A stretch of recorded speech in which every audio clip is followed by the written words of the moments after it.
por escutar o Eduardo também.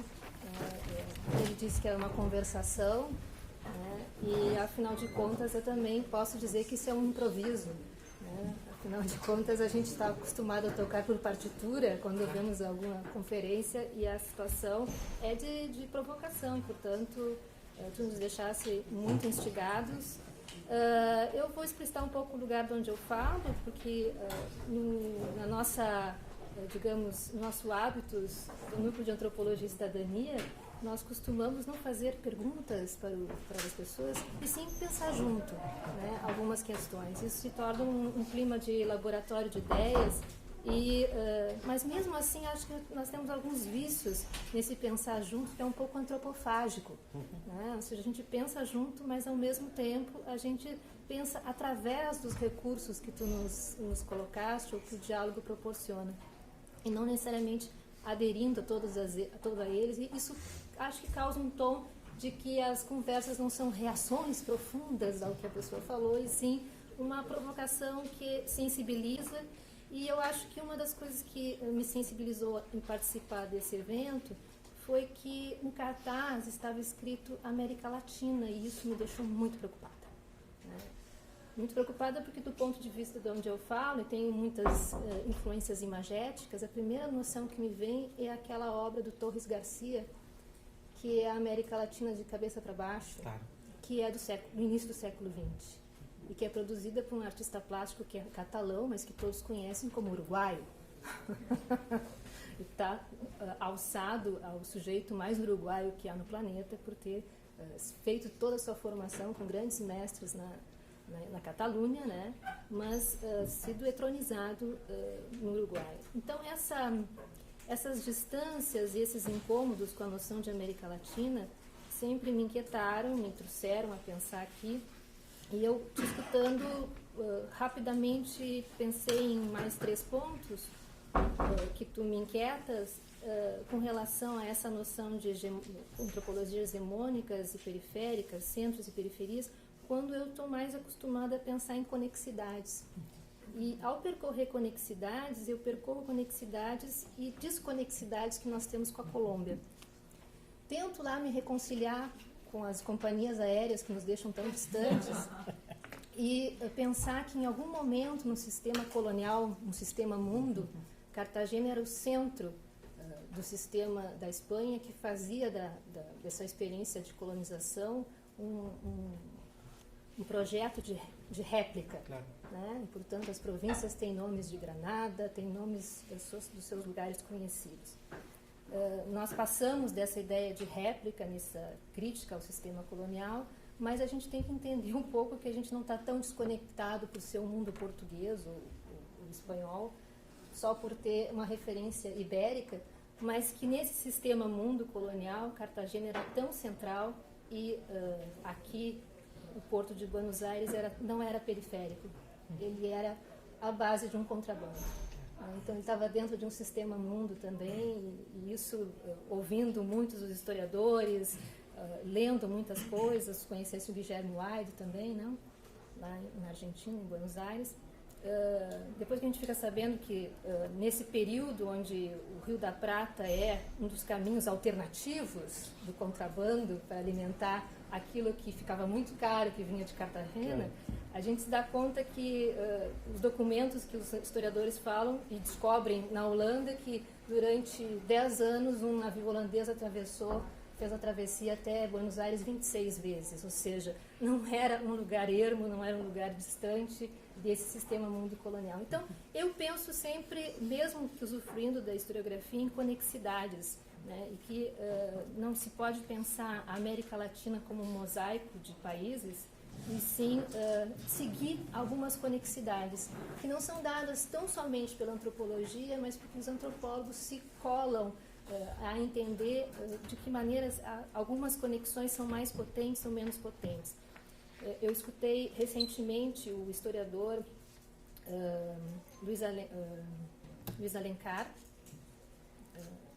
e ele falava que a gente tem uma conexidade, enquanto Brasil, muito próxima, muito marcada por os maiores portos de tráfico de escravos, quando se manteve tráfico de escravos, era Luanda e Rio de Janeiro. Né? E ele brinca, bom, Portugal e Brasil tem alguma coisa a ver com isso, né? E, portanto, onde é que está a nossa conexidade histórica também, não exatamente apontada para o mundo hispânico, né? Mas com uma conexidade de um sistema mundo que nos leva muitas vezes a pensar se os nossos campos também não se estendem para a África, né? E por outros percursos que são muito mais presentificados na nossa, deveriam estar muito mais presentificados na nossa trajetória de antropólogos, né? E, portanto, eu tento me descolar um pouco da conexidade do campo antropológico em si e pensar se nós não deveríamos estar conectados em outras narrativas onde as conexões aparecem como mais potentes. Falo isso porque fico incomodada em alimentar um discurso Napoleão III sobre a América Latina ou de refazer eles num tom de mosaico de estados nacionais, né? E eu acho que é uma maneira também de nós repensarmos essa antropologia que fazemos e olhamos uns nos outros de uma maneira muito curiosa, muito crítica também, mas também sabendo que dali nós não vamos alimentar muitos sonhos de conexões, né? E sim, nós vamos refazer e fazer uma coisa que a disciplina faz muito bem, que é repensar quais são os desafios temáticos e de que maneira nós estamos enfrentando. Então, as minhas questões têm a ver com conexidades, eu acho que, de fato, elas nos impulsionam muito mais a ver não só um sistema mundo da antropologia, mas também de que maneira nós escolhemos os nossos campos de reflexão, aonde vamos fazer campo, né? E para mim, o segundo aspecto disso é uma preocupação mais como de orientadora, de professora, é que se vou a campo em outro lugar, o que eu estou buscando lá? Né? Ou seja, para não refazer uma cartilha de uma antropologia hegemônica, né? Estabelecer distâncias e proximidades com esse mundo sem estar reiterando, e esse talvez seja o problema da Janaína, né? Ela trabalha num Equador que é quase Colômbia, ou que já foi Colômbia, evidentemente, né? Historicamente, era Colômbia durante muito tempo.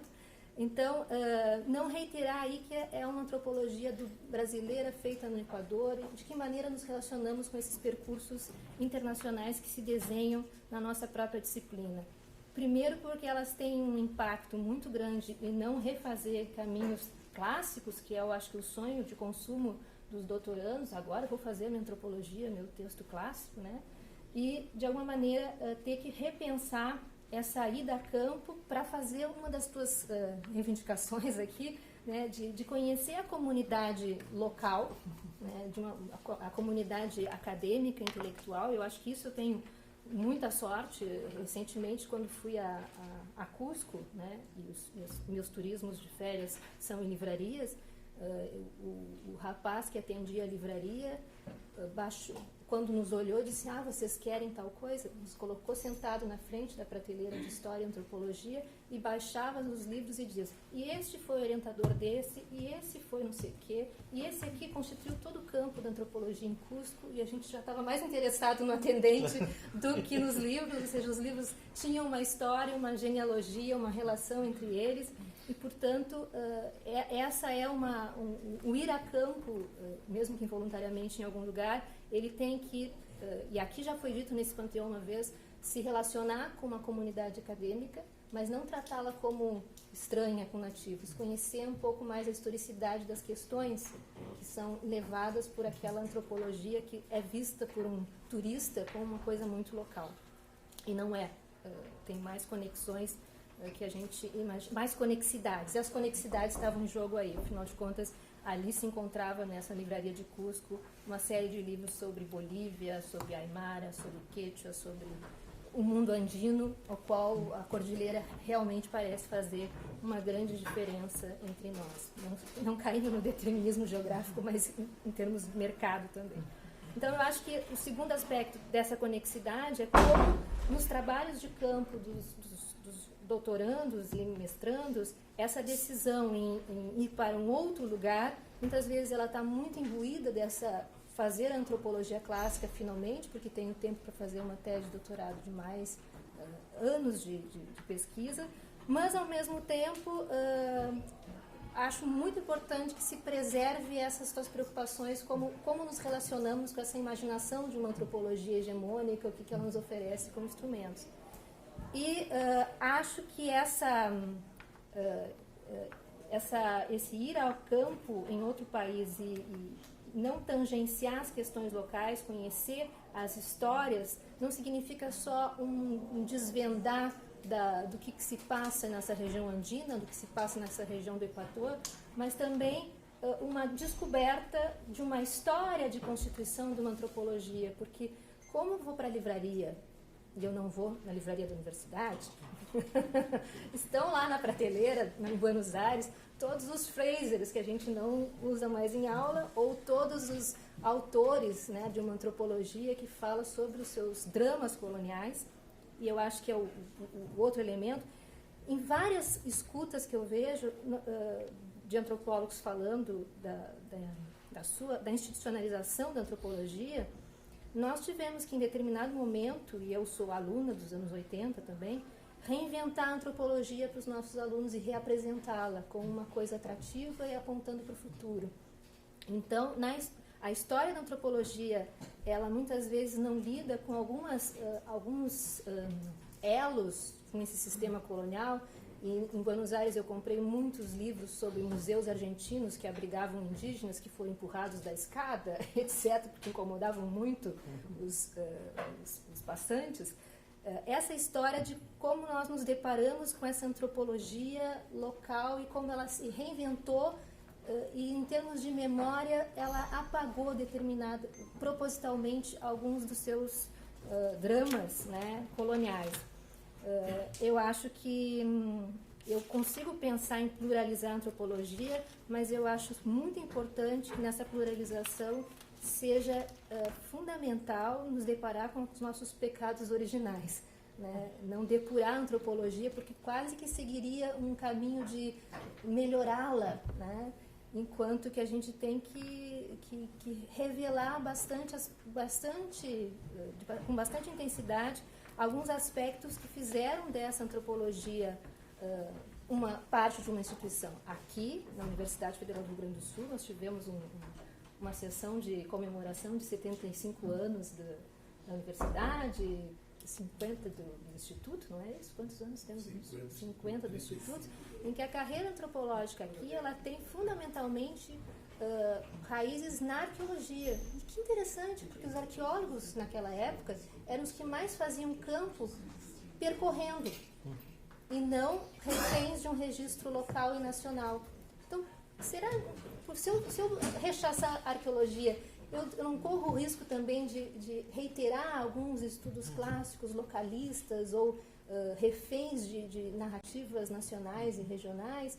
Então, algumas coisas dessa relação com esse passado, eu acho que são muito importantes de ter muito presentes, até porque existem pesquisas feitas aqui na própria casa do professor Elgio Trindade sobre a história da constituição das nossas instituições e bibliotecas, né? Isso passava muito por um voluntarismo dos professores em fazer as compras através de agências internacionais, quase sempre apontando para uma influência americana, né? Então, quem olha o nosso departamento hoje não vê isso tão presentificado, né? Ou seja, mas, de certa maneira, esse passado não teve um dano, digamos, um incômodo, né, tão grande na nossa formação. Talvez o incômodo seja o fato de que nós colocamos rapidamente sujeitos como livros da prateleira que não se emprestam muito frequentemente, né? Ou seja, que não se faz consulta muito frequentemente, e deixamos de falar das relações institucionais. Eu estou procurando ali o professor Dante, que é o segundo da direita para a esquerda, e que teve uma influência muito grande nas políticas de folclore no Rio Grande do Sul, né? E de folclorização também no Rio Grande do Sul, e que isso nós não nos relacionamos com as relações políticas que ele tinha e acadêmicas ao mesmo tempo. Então, são informações que mostram quanto a gente tem sempre que reinventar a antropologia, e há um apagamento também dos nossos pecados originais. E eu acho que é de bom tom que a gente mantenha no horizonte uma discussão sobre os pecados originais, né? Por isso, essa ideia de pluralizar a antropologia me parece que tem que ter um cuidado de não banir também, e pelo contrário, instigar ao passado e saber de que maneira essa antropologia se constituiu então tão hegemônica, tão centrada numa vertente, num tipo de regime de citações de colegas comum. Acho também que o nosso sistema mundo de antropologia se alarga muito, mais em função também não da antropologia, mas de alguns objetos de pergunta, de indagação.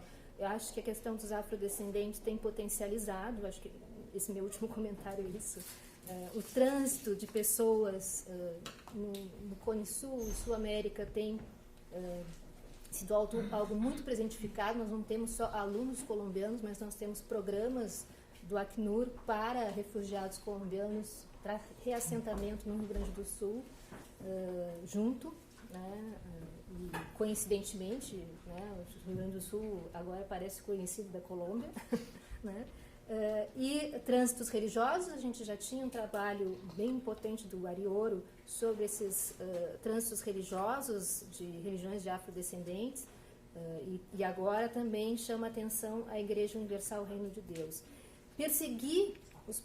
Foi sempre uma tradição daqui perseguir os caminhos que os próprios interlocutores das pesquisas faziam, mais do que estabelecer só conexões com a Argentina. Era um pouco essa ligação constituída através dos seus interesses de debate sobre alguns fenômenos.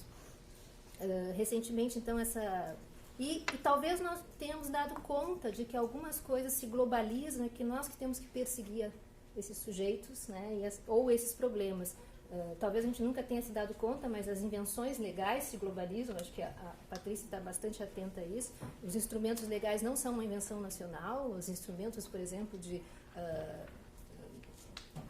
proteção aos direitos humanos e as reformas constitucionais simultâneas na Colômbia, no Brasil, o artigo 55 na Colômbia, o artigo 68 no Brasil, não são invenções da cabeça de um jurista brasileiro, e sim de uma intensa troca de saberes e de invenções legais também, como instrumentos legais que também se globalizam, se regionalizam e ganham essas configurações. Então, eu fico bastante assim, instigada em, muitas vezes, entender o que fazem os japoneses preocupados com as missões jesuíticas, o que vieram esses japoneses a fazer aqui, né? E eu acho que existem dois percursos importantes quando a gente pensa também em perseguir, como parte de um sistema mundo, os nossos próprios campos de pesquisa, interlocutores, mais que os antropólogos, que é o fato de que a gente persegue, porque esse objeto de estudo me ajuda a pensar de uma outra maneira tudo aquilo que eu constituí em termos de antropologia feita aqui num campo no Brasil, né? Ou seja, eu vou para um outro lugar porque quero que ele me impacte, eu penso de outra maneira, né? E outra é porque esse outro lugar ele me faz percorrer desdobramentos do meu próprio campo, né? Então, estudar a Igreja Universal Reino de Deus no Brasil e não estudar a Igreja Universal Reino de Deus em Maputo, que está começando agora, com Edir Macedo, com a Rede TV, com a Rede Record, é quase uma negligência, né? Porque ela está se expandindo não para qualquer lugar, já se expandiu para o Uruguai, para a Argentina, mas ela está atravessando, indo para a África. Então, primeiro, minha atenção é implodir essa noção de América Latina e pensar em conexidades desse sistema mundo de uma maneira bem mais potente. Seja por uma motivação de pensar diferente, porque você é inquietada pela antropologia que é feita em outro lugar, ou o que a comunidade me afeta, indo para outro lugar, ou porque esse meu campo está se desdobrando de uma maneira tal e que eu tenho que ficar muito atenta. Eu acho que, além do Wallenstein, eu acho que eu preciso de dados, né? Ou seja, eu preciso de alguém que me leia a Bolsa de Valores, que me leia aonde é que está a Vale. A Vale está trabalhando no norte de Moçambique. Onde é que estão as empresas transnacionais brasileiras, para que eu também persiga aí alguns questionamentos sobre essa presença, digamos, brasileira em outros lugares. Mesmo que seja esse eixo, né? Porque, ou seja, onde é que eu vou aderir a um tipo de inquietação que me leva, me motiva ao trabalho de campo. Mas eu gostei muito, acho que fiquei bastante estimulada a pensar as maneiras como a gente deve reinventar a antropologia, né? Ou seja, manter o vigor de repensá-la, mas com todos esses cuidados dessas armadilhas, né? Porque eu ainda não me sinto confortável com a noção de centro e periferia, eu prefiro conexidade.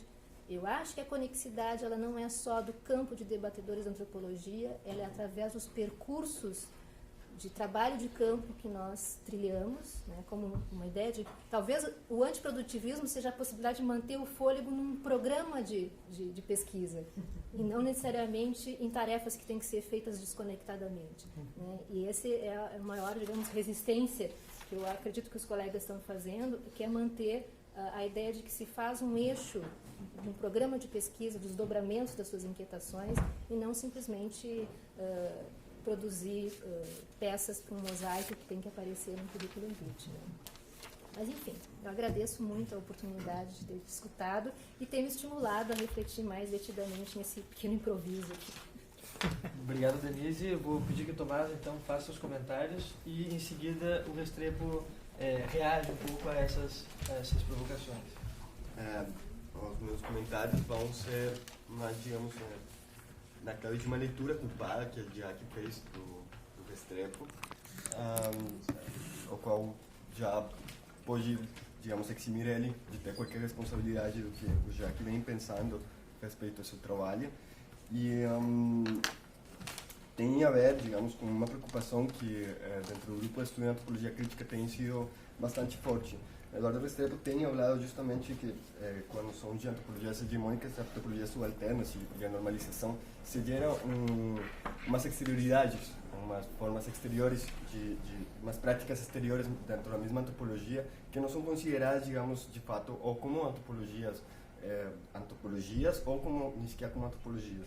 Mas existe também uma fora da antropologia que nós consideramos como fora, que é o que nós chamamos campo empírico. E essa é a fora que é o que me interessa falar. A pergunta fundamental dessa fora é como essas situações de normalização que geram, digamos, uma normalização dentro da mesma antropologia também gera uma normalização dentro das formas em como nós estamos representando, estamos constituindo esse campo, ou esse campo nos está constituindo a nós como antropólogos. A pergunta fundamental é: nós não somente constituímos uma antropologia hiperreal, digamos, a partir do que nós dizemos que nós fazemos, sino que construímos um campo hiperreal a partir do que nós dizemos que nós fazemos nos campos e dizendo que é o que eles fazem sobre eles mesmos. É uma questão que Gigi Geertz já estava colocada quando ele colocava que existiam os conceitos de experiência distante e experiência próxima. A questão, então, que se propõe nisso é como nós podemos pensar em práticas na antropologia que possam entender que tem momentos concretos, históricos concretos, conjunturas históricas concretas que produzem um determinado, digamos, trajeto, um determinado percurso de investigadores e de campos, digamos, em seu sentido abstracto, que geram umas certas problemáticas e não necessariamente ter que normalizar esses sujeitos dentro da nossa normalização,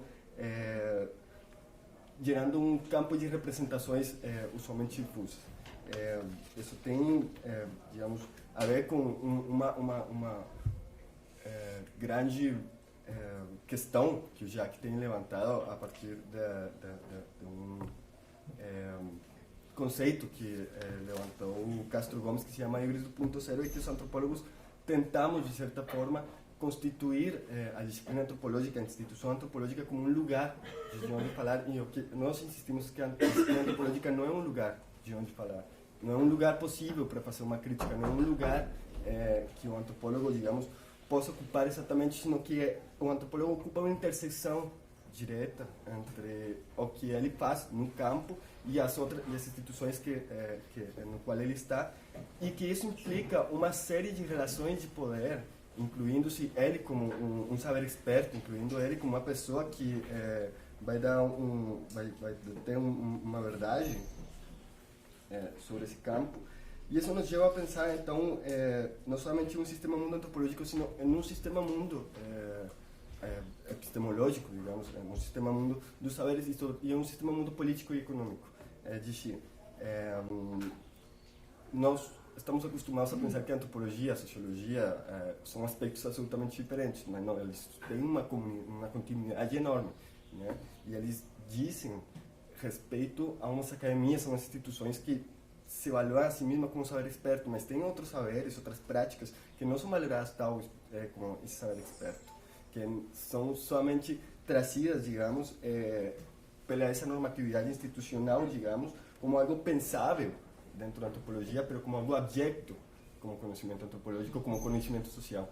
Então, justamente nos perguntar metodologicamente como a gente pode conseguir sapar, digamos, de esse expropriar certos outros conhecimentos, a fazê-los pensáveis dentro da antropologia e considerá-los adjectos, digamos, como formas de pensamento que podem e que definitivamente se contrapõem a um certo sistema, que é o que estamos discutindo, que é um sistema neoliberal, que é o que diz, de certa forma, Arthur Escobar.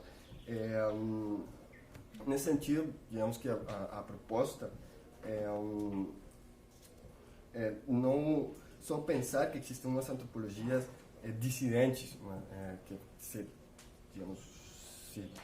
distanciam, se tentam distanciar, um ponto de fuga que tenta se distanciar das normatividades, sino que existem umas dissidências mesmas dentro do nosso campo que tentam se distanciar do que nós representamos como antropólogos. Que é o que nós representamos como antropólogos? Nós representamos uma intersecção, digamos, entre instituições que respondem a sistemas neoliberais, sim, e formas de conhecimento que vão dizer sobre essas pessoas, mas também representamos, de outra forma, atores políticos que estão dentro desses campos, que podem atuar e têm uma agência para se manifestar dentro dessas questões. É importante para o grupo de estudos de antropologia crítica, então, como pensar fazer uma crítica? Como uma leitura culpada, claramente, uma proposta, simplesmente, que a gente vem pensando, é justamente resgatar algo que para a antropologia também é muito caro, que é a metodologia, mas não é uma questão de metodológica qualquer. Nós estamos pensando em resgatar aquele que Lenin diz que que fazer, a gente que vai fazer.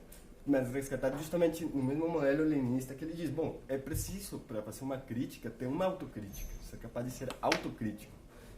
Ter uma análise de conjuntura sempre de como se geram um certo tipo de relações, ser autocrítico sobre as funções que isso tem, para poder se estabelecer uma crítica.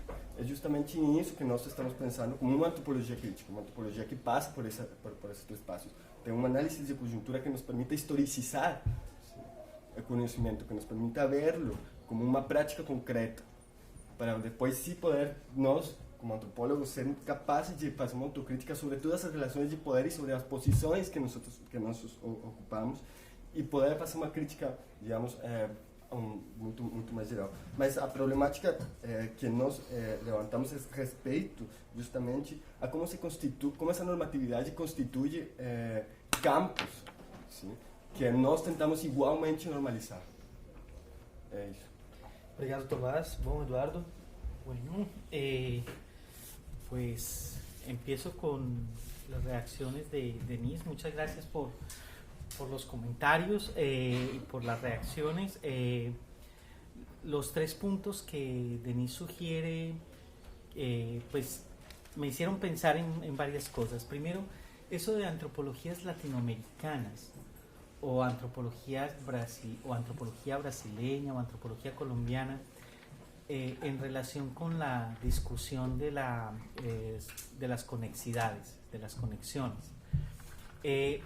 Lo primero que quisiera decir es que a mí me parece muy problemático también lo de lo latinoamericano.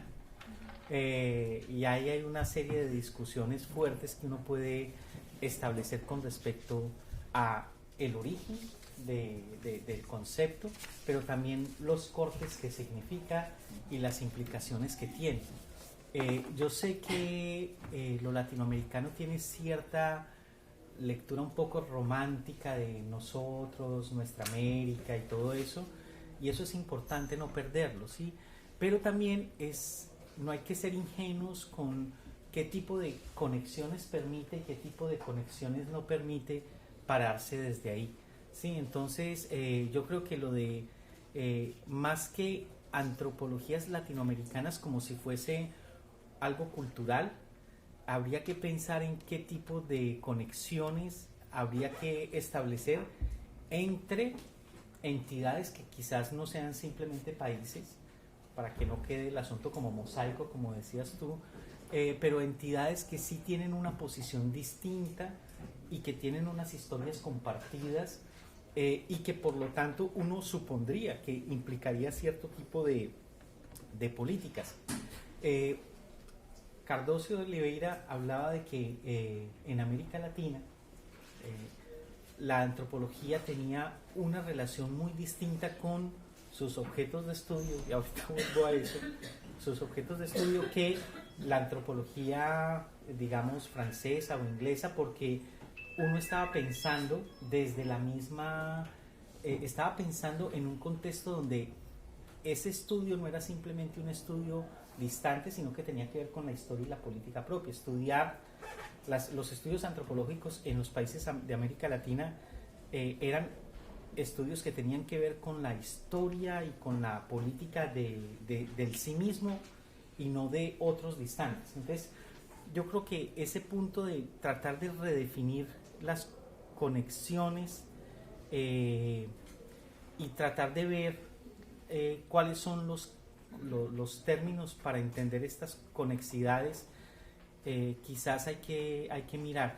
Lo de sur a mí me gusta mucho, o sea, lo de la idea de sur, y incluso en el sentido de aventura y todas estas cosas y eso permite, digamos, yo creo que otro tipo de ideas que son menos chauvinistas, que tienen menos riesgos de chauvinismo que lo latinoamericano, pero lo latinoamericano es muy interesante. Hay que desorientalizar lo latinoamericano, o sea, hay que hacer ese trabajo que Said hizo con Oriente y orientalismo, hay que hacerlo también, y lo han hecho además, con respecto a Latinoamérica y a lo latinoamericano, y tratar de salir un poco de esas elaboraciones y no perder de vista que tiene que ver con diseños globales que se constituyen en el 19 y que tienen ciertas historias y esas cosas. Bueno, entonces eso por ese lado. Me gusta mucho la idea de pensar cómo estamos entendiendo las conectividades o las conexividades, y tratar de ir más allá de modelos un poco más burdos de una periferia, un centro o mosaico de países. Eso me gusta mucho de tu primer comentario. El segundo comentario, yo creo que sí habría que hacer eso de reinventar, que implica reordenar el campo, implica desconocer cosas. Yo creo que en la noción de pluralización la idea no es reinventar la antropología, sino la idea es una antropología crítica de la antropología, con todo lo que implica genealogías que no nos gustan. O sea, quizás prácticas de antropólogos que no reconoceríamos hoy como antropología, creo que permitiría, o sea, esta idea de pluralización permitiría poder entender esas genealogías en su multiplicidad y no construir una historia bonita que nos gusta de lo que es correcto, una antropología Más guapo. correcta, de lo políticamente correcto, o sea, una antropología correcta, ¿sí? En el sentido de politically correctness, o sea, no, yo creo que la noción de pluralización no está en la vía de creer que estamos inventando nuevamente la antropología. Esa no es la intención. La intención con la noción, con estas discusiones, es más la de gústenos o no, veamos qué es lo que hacemos como antropólogos aquí y en otros lados, con todas las cagadas. ¿Eso cómo se traduce bien? Así, bueno. Con todos los problemas, con todas las cosas que no, con esas genealogías que nos pueden gustar o no. Entonces yo creo que no es una romantización ni una reinvención de la antropología, no. Yo creo que ya estamos cansados, los que tenemos cierta trayectoria en la antropología, de ver que cada cierto tiempo se quieren reinventar a la antropología. No, esa no es la idea. La idea es quizás dejar de reinventársela. La idea es precisamente entender qué es lo que hemos hecho y no creer que por un ejercicio epistémico vamos a hacer un parte de aguas de una nueva, de una reinvención de la antropología en sí mismo. Entonces no es la arrogancia de reordenar el pasado en función de una antropología correcta, sino que lo que hay que hacer es asumir nuestros fantasmas, nuestras historias y lo que realmente hacemos. O sea, para mí eso es lo que significa antropología de la antropología, una antropología histórica de la antropología, todo eso, ¿cierto? Entonces, por ahí iría el asunto. Por lo tanto, yo creo que eso que mencionabas de cómo se dan las conexiones, que ese es el tercer punto que mencionas, por ejemplo, cómo el sistema mundo está generando ciertas cosas, que hablabas ahí de los afrodescendientes y hablabas de ciertas problemáticas que están más allá del Estado-Nación. Yo creo que uno de los pecados, en el sentido, bueno, entonces, ahorita la genealogía no es sacar los pecados, sino traer los pecados y asumir los pecados y que lo condenen a uno por esos pecados y pararla. Entonces, aquí una de las cosas, para ir al tercer punto, de los problemas que yo siento, que tú no mencionaste ese término, pero que creo que estaba en tu comentario, es lo del naciocentrismo. O sea, yo creo que nosotros estamos, ustedes menos, pero en Colombia el mundo empieza y termina en las fronteras del país. O sea, el Caribe es muy no, en Cartagena se piensa más en términos de Caribe, pero en Bogotá se piensa, en Bogotá se piensan dos cosas que son súper chistosas. Una, se piensan que lo que hacen las élites bogotanas y lo que han hecho es Colombia, ¿no?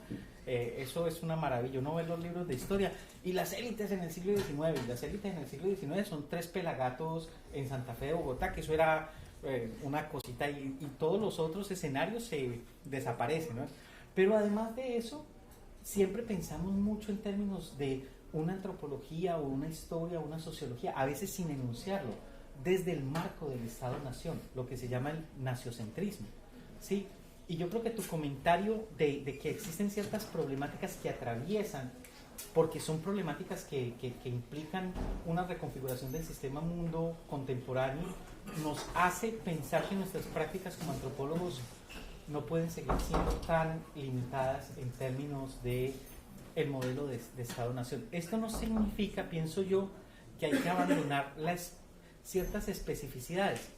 Yo no sé si ustedes han leído este concepto de Rita Laura Segato y de Claudia Briones de formaciones nacionales de alteridad, que es un concepto que dice algo así como que hay una historicidad de cómo en las formaciones nacionales se ha constituido la diferencia. Yo creo que también hay una historicidad en términos de las antropologías, porque por ejemplo la antropología en México es Estado, discurso oficial, mexicanidad, versus la antropología, digamos, en Perú o en Argentina, que tiene otro lugar. Entonces sí, hay que pensar en términos de sistema mundo, estos objetos emergentes con sus problemáticas y sus conectividades, como tú estabas viendo. Yo creo que tu reacción es como retrasar el asunto de las conectividades para no caer en esas fragmentaciones de temáticas o de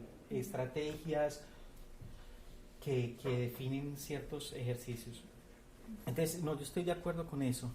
Un poquito lo que decía Tomás, con respecto, yo le veo como dos grandes comentarios. Uno, el asunto de el afuera, o sea, que es cuando definimos que hay una, digamos, como una constitución de unas antropologías que definen lo normal, queda una cosa que queda por fuera que hay que abordar, y eso cómo se entiende. Y ahí decías lo de la ibris del punto cero, que es un concepto de Santiago Castro, que yo creo que es el mismo concepto de conocimientos situados de Haraway, y es que uno piensa desde ahí, pero en general eso se cree como un lugar seguro desde el cual se piensa. Y yo creo que toda esta discusión tiene precisamente la intencionalidad de mostrar que no hay un terreno neutral, político o natural, que así debe ser, desde el cual se piensa el afuera. sino precisamente que cómo se piensa hacia afuera y cómo se constituye el afuera tiene que ver con cómo se constituye el adentro, son co-constitutivos. Y por lo tanto, ese terreno no es un terreno que sea homogéneo, ni que tenga las mismas implicaciones con respecto a pensar sus afueras. Y ahí viene la segunda cosa de la metodología, de los conocimientos otros, de cómo pensar, digamos, esa relación de nosotros con el establecimiento y con los conocimientos, digamos, expertos. Yo creo que es una decisión política. O sea, yo creo que nosotros como antropólogos, y eso si no lo hacemos explícitamente, implícitamente tenemos esa respuesta, estamos siempre frente a el asunto de para qué la antropología que hacemos. Y el para qué la antropología que hacemos tiene que ver con a qué juegos jugamos y con qué implicaciones.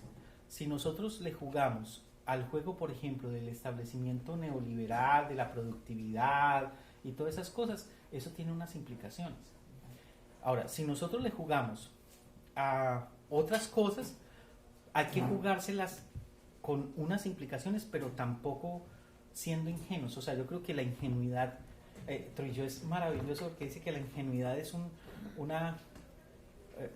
un lujo que se pueden dar los que están en el poder, pero cuando uno está jodido uno no se puede dar el lujo de ser ingenuo.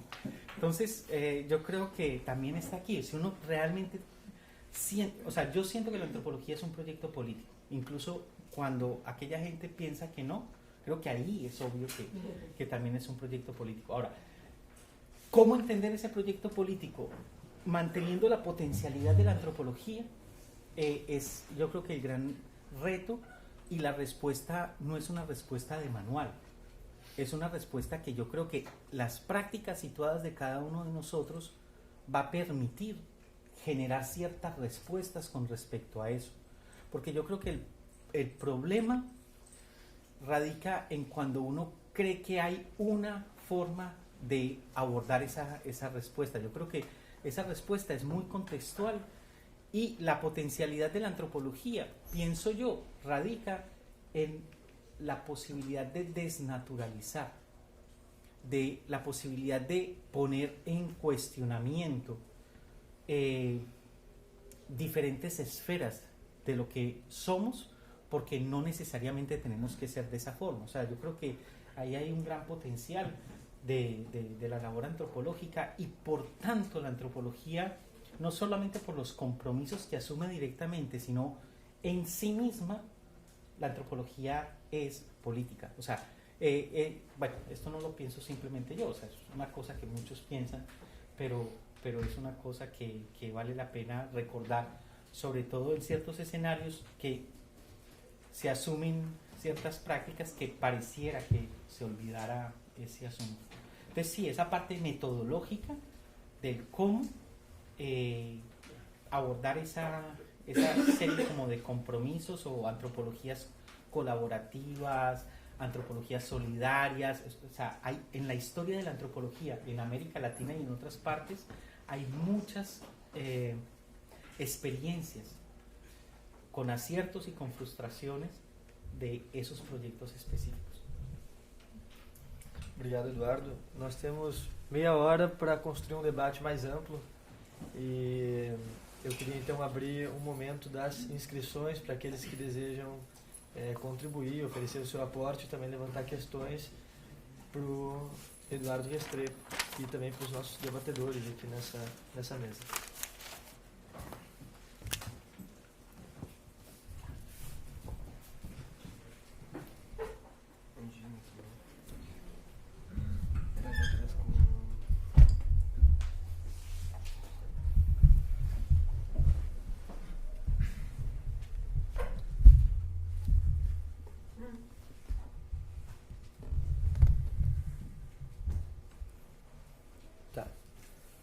Vamos fechar por agora e depois, de repente, se mais alguém se animar. Começamos com a Pamela, então.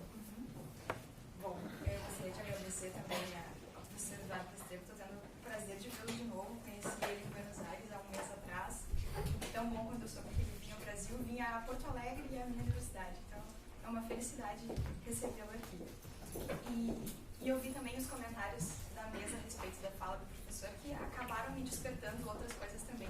Acho que o interessante das falas do professor Restrepo sempre é assim, é que elas desestabilizam muito, e esse papel desestabilizador eu acho essencial. Até porque, ainda que não reinvente, a antropologia se propõe a atualizar a disputa epistemológica, a disputa por significado, por termos dentro da antropologia, né? Atualiza esse terreno de disputa, de poder.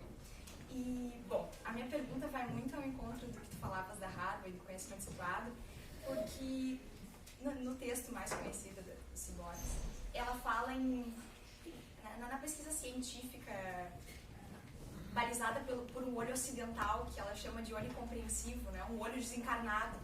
Não está num corpo, não se entende como parte de um corpo, que vê tudo, mas não se vê, não vê a si próprio e não vê como vê. Ele simplesmente vê e esse olho meio que penetra naquilo que é estudado, no objeto, e aí bem como objeto mesmo, né? E que à medida em que, então, olha para aquele objeto e torna ele mais objeto ainda, também se objetiza, né? Esse olho que está fora de si, esse olho que não é um corpo. E pensava no conhecimento situado, pensava no marco do Castro Gomes também, e pensava, claro, em uma disputa que sempre está presente, a gente às vezes não enfrenta porque ela parece superada, mas não é, que é a presença do afeto, do desejo, das pulsões na pesquisa. Teve um exemplo que envolveu o Alejandro Grimson, argentino, e o coletivo Situaciones, uma disputa que apareceu em alguns...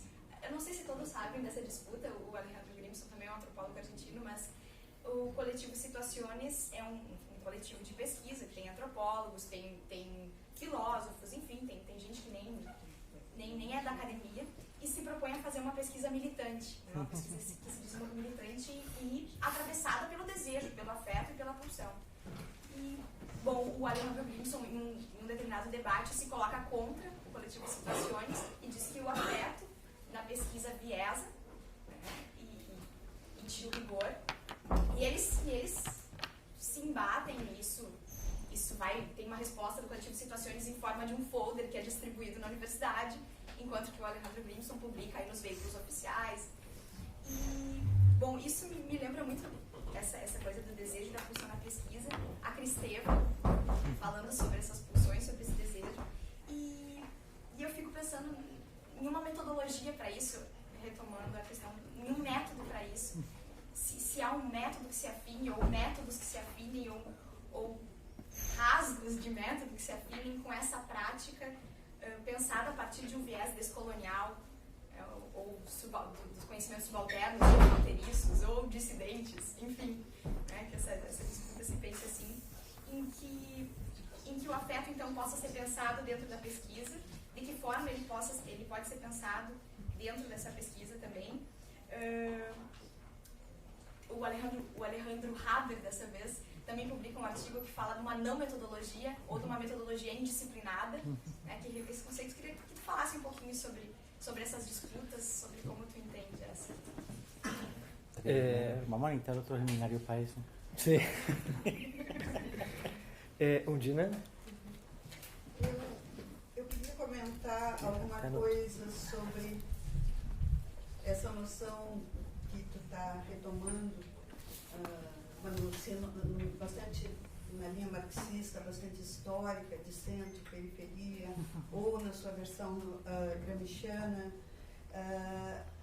Ela tem um problema, e a gente, nas ciências sociais brasileiras, ou nas ciências sociais, eu diria, em geral, questionamos muito, porque ela constitui um modelo onde supõe um lugar, e o nosso lugar necessariamente será o da subalternidade. Nosso lugar será necessariamente o de dominar.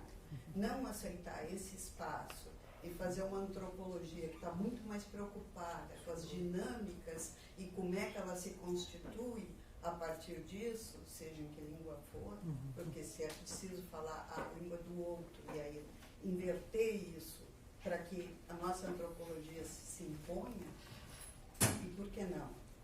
Então, é muito mais uma questão de ver como, aí eu acho que Denise colocou isso muito bem, como dinâmicas do que um modelo que necessariamente é fixo e que nos coloca em um espaço, em um lugar de subalternidade.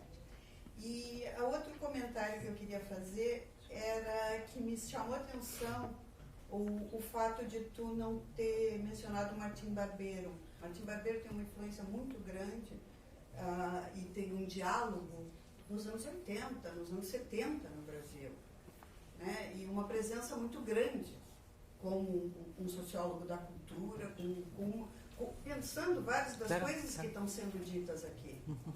Né? E com um espaço que não é um espaço colombiano, não é um espaço brasileiro. Então, nós temos vários desses pensadores que constituem essas dinâmicas. E com eles aprendemos muito, com eles interagimos. Quando eu fiz minha tese de mestrado em 1980, o meu interlocutor principal era Martim Barbeiro. 80. Não? Então sim, naquele momento, essa discussão sobre subalterno, não subalterno, e esse quadro marxista, nos anos 80, fazia muito sentido. Vivíamos todos numas ditaduras específicas. Então, um pouco essa problematização desse espaço e entender um pouco nessas tuas referências, porque o Barbeiro não aparece. Vale, perfeito. Obrigado, Ondina. Cláudia? Muito obrigada. Foi ótimo te escutar num espanhol tão absolutamente claro. E eu quero dizer, por um lado, tantas coisas a gente concorda completamente. Quer dizer, essa questão de ensinar a teoria sempre dentro da sua produção histórica, toda essa questão da aliança política, das redes e alianças no mundo acadêmico que produzem as ideias que estão por cima.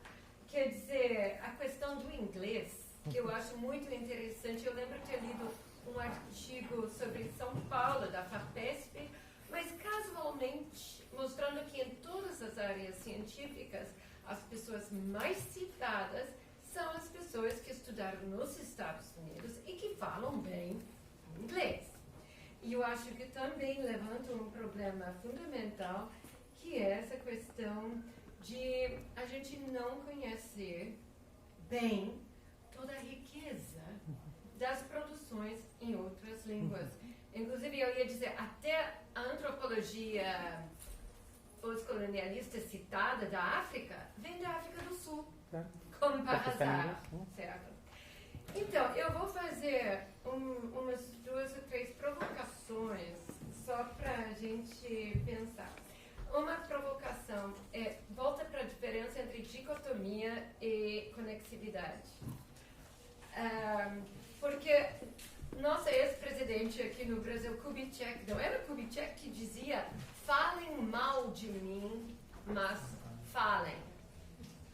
Então, a ideia é que quando a gente se ergue em resistência contra as antropologias hegemônicas, não está fortalecendo a hegemonia dessas antropologias.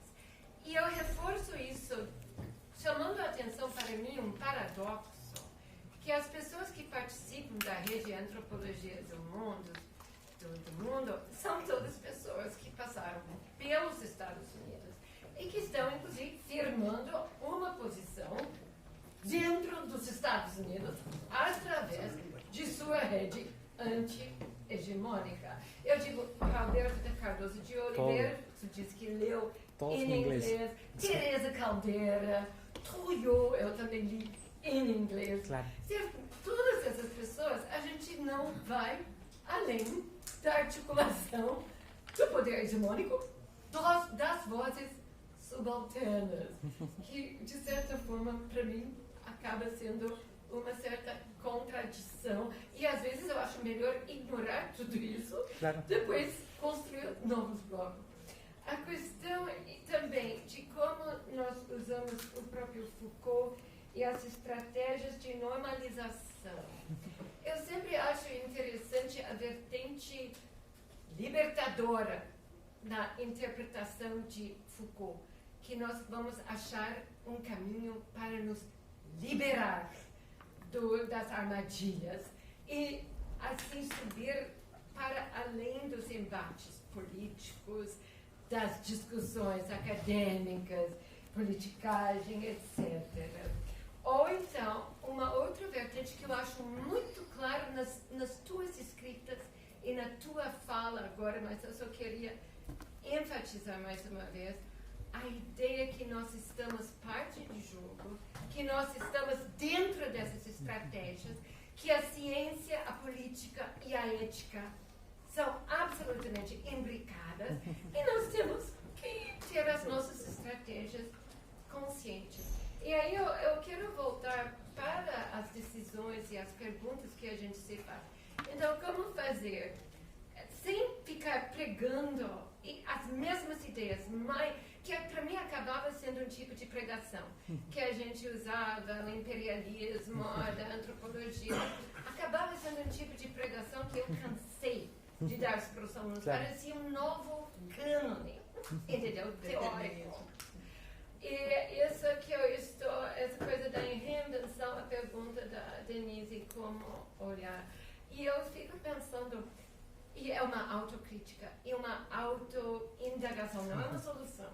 Porque a minha maneira, claro, com a minha formação mais anglo-saxã, que eu adoro a empiria, eu adoro ir para o campo, eu adoro a minha alteridade de aprender com os nativos e repensar e deslocar e descentrar o meu pensamento, que a maneira como eu lidaria com o imperialismo dos cânones é de voltar para o método empírico, é de pensar as comparações e as pessoas e os casos.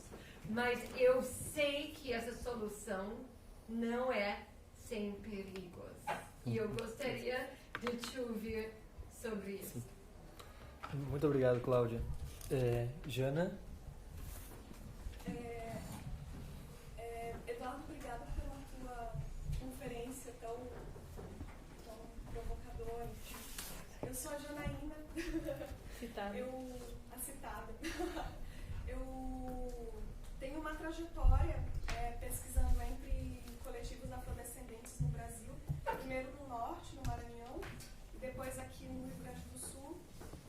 E aí agora, por uma série de trânsitos e conexões, enfim, e com muitas pessoas envolvidas nesses trânsitos, eu pesquiso na região de Esmeraldas, numa comuna riverênea que se chama Placha de Ouro, e que está muito perto da fronteira da Colômbia, muito próximo a São Lourenço. E, enfim, te ouvindo e pensando em muitas conversações que eu tenho tido com Arturo, com Nátia, com Roceiro, com John Anton, eu fico pensando sobre esses desafios que parece que se impõem com mais força, não que eles não existissem antes, né, com as etnografias sobre afrodescendência, que são muito poucas, eu concordo contigo, especialmente no Equador. Bom, tu tens uma compilação dessa bibliografia e comparado com a Colômbia, o Equador há um vazio bibliográfico muito maior, né? E embora o índice populacional de afrodescendentes no Equador seja muito grande, né, mas sempre se privilegiou uma tradição indigenista, como tu citaste, e Catherine Walsh discute isso muito bem.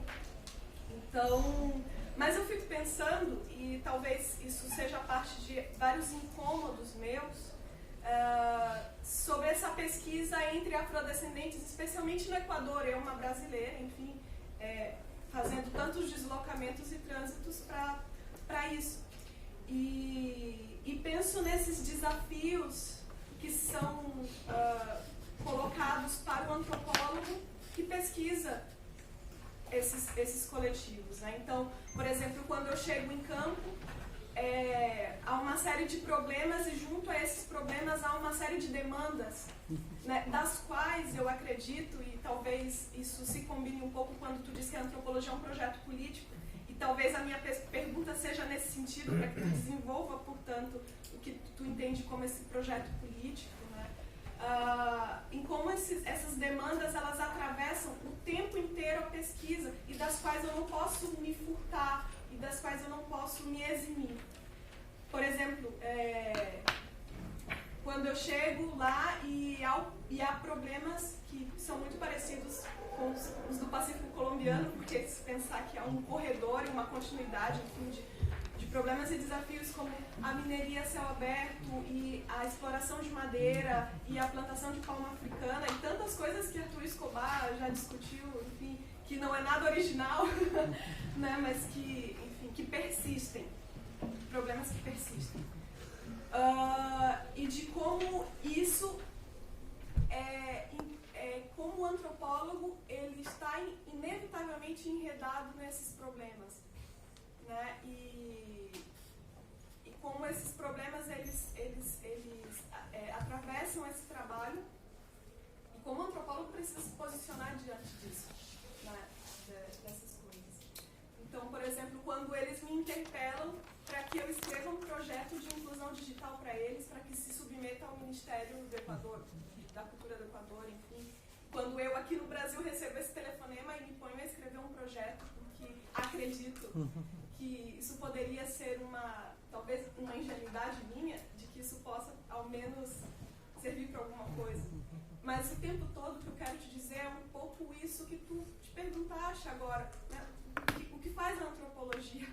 O que faz os antropólogos? Enfim, é isso que talvez faça parte dos meus incômodos e parte dos meus desconfortos que tenho compartilhado com meus colegas aqui da URGS, com a minha orientadora e também com os meus colegas de Flaxo, Equador, ao qual eu sou vinculada como pesquisadora visitante.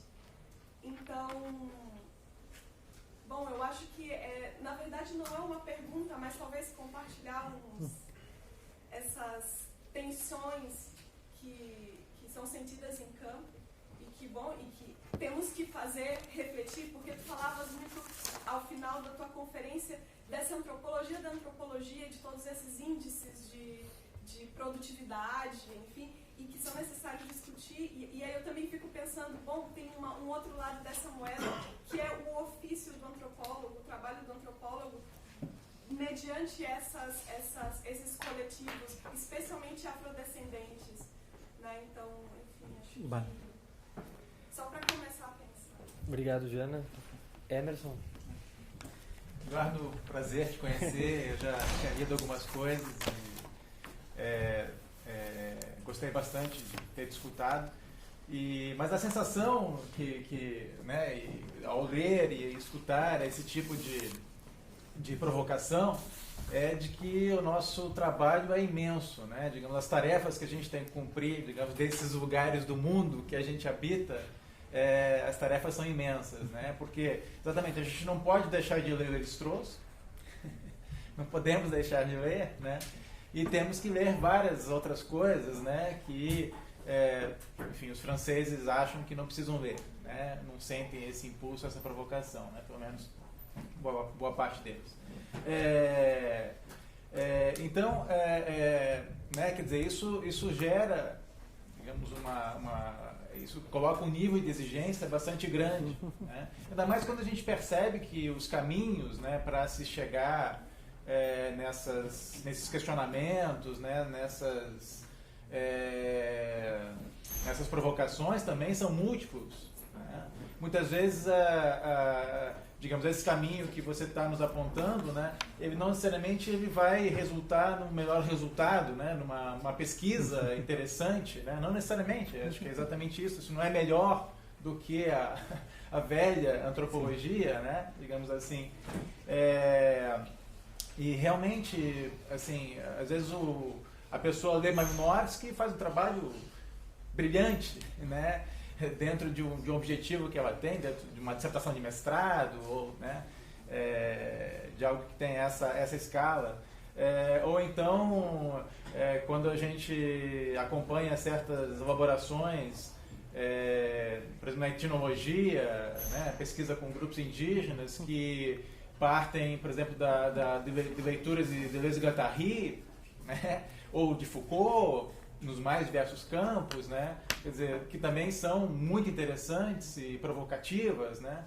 Então, a gente tem que realmente reconhecer, né, que a gente, ao fazer essa discussão, e eu concordo com ela, eu sou daqueles que acho que é necessário fazer essa discussão, né? Mas a gente tem que reconhecer que isso realmente não facilita as coisas, né? E não nos dá nenhum resultado garantido. Não, exato. E eu acho que tem uma questão que está em jogo aí, que é como, de certa maneira, trabalhar ao mesmo tempo com a análise, com, digamos, entender o que nós fazemos, entender essas configurações, essas formações, né, de que nós somos parte, em termos de antropologia, né, do que fazemos na antropologia. E a outra questão é o do projeto, né, enfim, o que podemos fazer, como podemos fazer diferente, né, como se posicionar diante do que herdamos, coisas desse tipo, né. Né, então me parece que o nosso desafio também é duplo, né. Então eu queria te perguntar um pouco também sobre a tua avaliação, acho que Cláudia já fez alguma provocação também, sobre a rede de antropologias do mundo, né, enfim, em termos dos seus resultados, das suas estratégias, né, e dos caminhos que podem ser percorridos. Aí eu acho que a ideia de conectividades, né, ou conexidades é muito interessante, né? Me parece que esse seria um bom projeto, né, para a gente cultivar, e se a rede tem conseguido. Perfeito, Emerson. Marcela? Bueno, voy a hablar en español, que me queda más cómodo. No, pues digamos como un aporte a esa cuestión de la provocación. Yanadine me hace pensar en el punto de verse el yo y el otro, ¿no? Porque no hay que salir del país, y lo digo por mi experiencia, para sentirse un externo. Yo estoy yendo al Chocó y yo soy de Cali. Estoy en la misma región del Pacífico colombiano, pero vengo de un lugar que se considera la ciudad metrópolis, ¿no? Es la metrópolis del Pacífico colombiano, y voy a un lugar donde existen otras construcciones y que pasa, por lo menos desde la cuestión fenotípica, de que ya es un otro.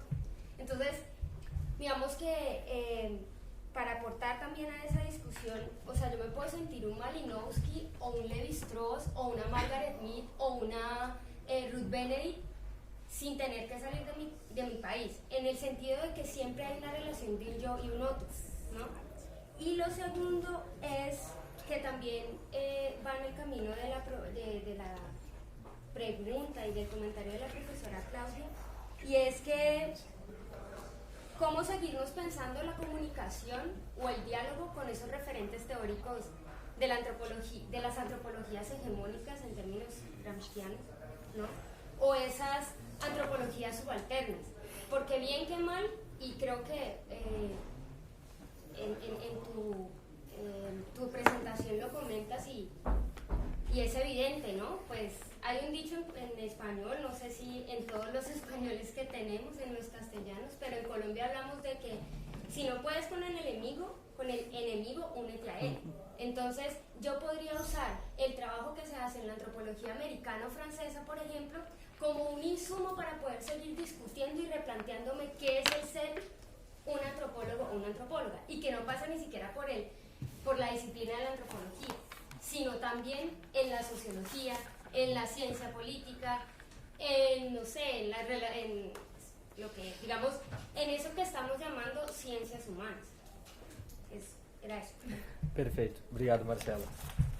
Então, mais alguém? Daniel? Só uma coisinha, pessoal. Isso muda. Certo.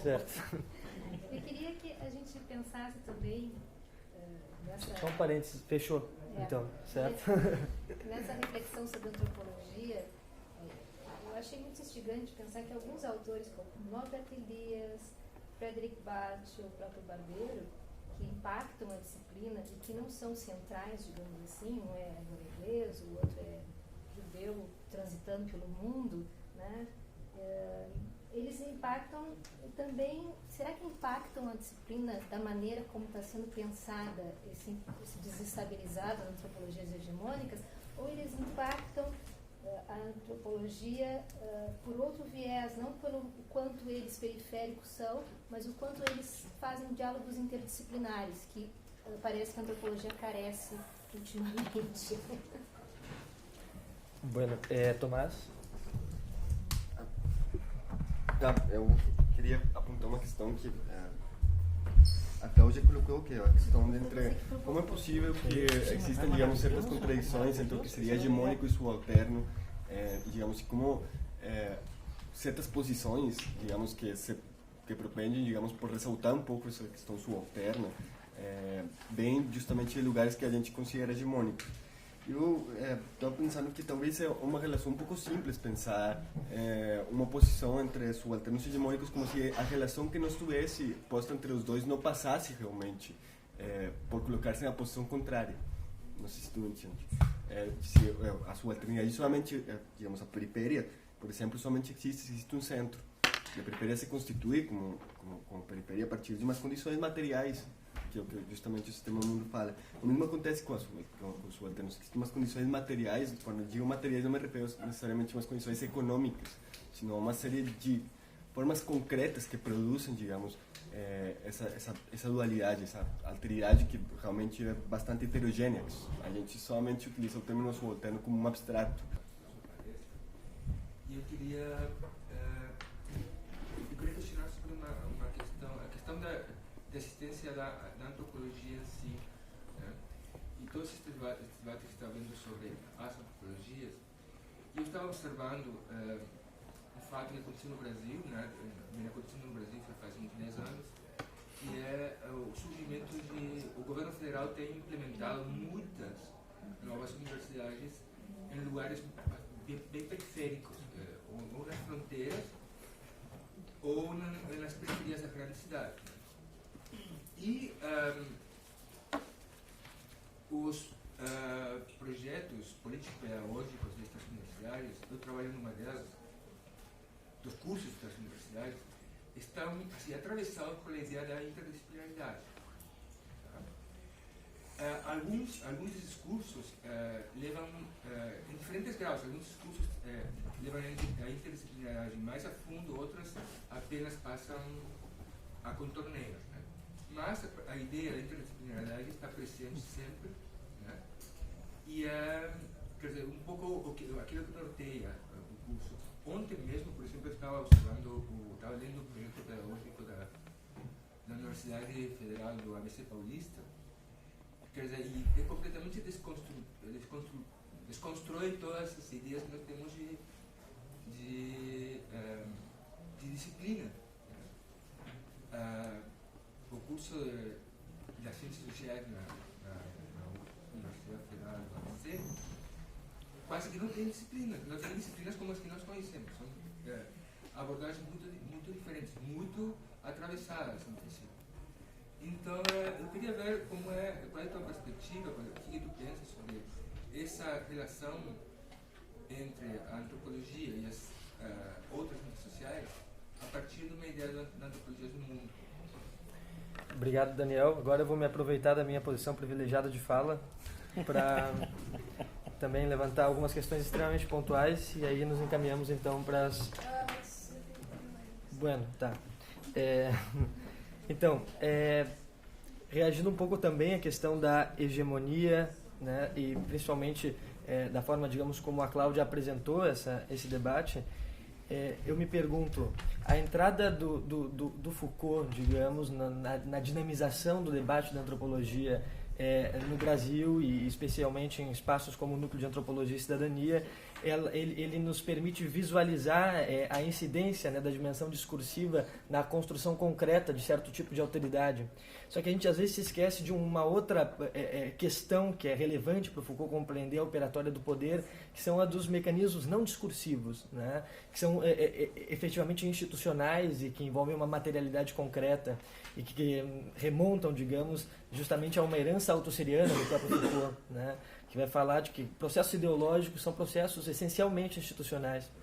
Então, eu me pergunto, criar outros espaços é necessário, e essa é um pouco, talvez, a alternativa que tu visualizes, né? Quer dizer, imaginar uma externalidade e construir a novidade, de repente se ausentando de certas redes já constituídas. Mas negando a hegemonia, né, ela deixa de existir, afirmando ela se torna mais efetiva, né, ela vai deixar de nos interpelar, mesmo sendo negada, ou existem mecanismos de interpelação institucional concreto que vão nos fazer necessariamente ter que reagir a elas no contexto de certas tensões. A questão das conexidades, achei que é um aporte incrível que a Denise traz para pensar a relação entre circuitos de poder que se entremesclam no contexto do sistema mundo, mas que não deixam de manter entre si uma relação que é hierarquizada, né? Então, acho que ao pensar conexões, nós não podemos deixar de pensar a dimensão da hierarquia, né? E a dimensão, digamos, de que existem não uma dominação concreta, mas estratégias de dominação, né, que vão ser respondidas, que vão ser negociadas num espaço concreto de interlocução. Mas a estratégia de dominação, ela vai existir em determinados contextos e vai ser muitas vezes enunciada de forma clara por certos discursos de poder. Quer dizer, a dominação não se elimina por decreto, né? Bom, então, Juliana? Vou tentar ser breve, sim. Mas eu fiquei pensando muito nessa... Como eu sou de outra formação, né? Eu cheguei na antropologia recentemente, eu sempre me impressionei muito com a quantidade de tempo que se leva falando sobre a antropologia e sobre como são projetos de antropólogos. Essa crítica, essa antropologia da antropologia não deixa de ser um projeto dos antropólogos, né? No fim das contas. Eu fiquei pensando nesse sentido e me pergunto qual seria nesse projeto, né, de análise da antropologia que fazemos o papel da crítica política de não antropólogos e não cientistas sociais, grupos políticos. O Eduardo Said fala muito de reações, às vezes não muito pacíficas, né, desses grupos que o antropólogo tenta estudar, e como é que entraria essa crítica, né, política fora dessa relação antropólogo-nativo, fora desse trabalho de campo, né, que a Cláudia falou, assim, retorno ao campo. Como é que entraria nesse projeto? Assim? Bueno, perfeito. Uy, está bien difícil el asunto y yo no sé cuánto tiempo tenemos además, pues yo voy a fazer assim, voy a tratar de 15 minutos. 15 minutos. Bueno, voy a tratar de ser, pues primero que todo, maravilloso las reacciones porque muchas de ellas me llevan a pensar cosas que de alguna manera no había considerado o no lo había considerado de esa manera. Empiezo tal vez por cosas más generales. Lo que planteó Pamela al principio es un debate que a mí me parece un debate súper importante. Está en el último número de Tabula Rasa, lo publicamos, el de colectivos situaciones y lo de Alejandro Grimson, y es un debate que yo creo que es un debate que es más grueso y que tiene que ver con algunas de las preguntas de ustedes y de los comentarios, y es algo que podríamos pensar en estos términos, cómo el pesimismo del intelecto o la hermenéutica de la esperanza orientan nuestro trabajo académico.